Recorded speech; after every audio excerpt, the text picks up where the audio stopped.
Hey guys, today I want to share with you the fastest search tool for your PC, and it's completely free. If you found that Windows search or searching from the search bar is taking too long to pull up results, especially if you have a computer with a lot of files, and you are still using the old hard disk drives, then you'll know what I mean and how frustrating it is when waiting for search results.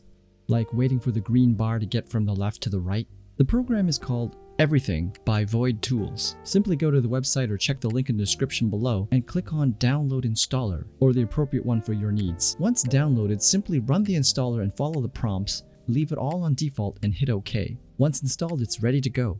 Simply run the program and start typing in whatever you need to find in your computer, and it will pull up the results instantly. Literally, there's no wait time. This is great for when you don't remember the exact file name, and you can take a lot of guesses by trying various keywords and find what you are looking for. No need to wait for that green bar that moves from left to right that takes forever to get there. Plus, once you find the file, you can open it up right away and find the entire file path, such as what drive and folder it was in. For someone like me, I have several drives connected and jam-packed with stuff, and I always forget which drive and which folder it's in. It becomes a long, painstaking ordeal trying to find what I was looking for. With everything, I can now find whatever I need in an instant. You can sort them by date, file size, alphabetical order, format type, and many more. It's the fastest and best program out there when it comes to a search tool for your PC. And on top of all this, it's free. So if this helps you out, please don't forget to like, share, and subscribe, as it really helps me out. And I hope it helps ease your pain as it did mine, because I have a hell of a lot of files and drives that it's easier for me to just pull it all up from everything than to manually click my way through all the drives and folders and subfolders to get to my file. Thanks as always, and until next time.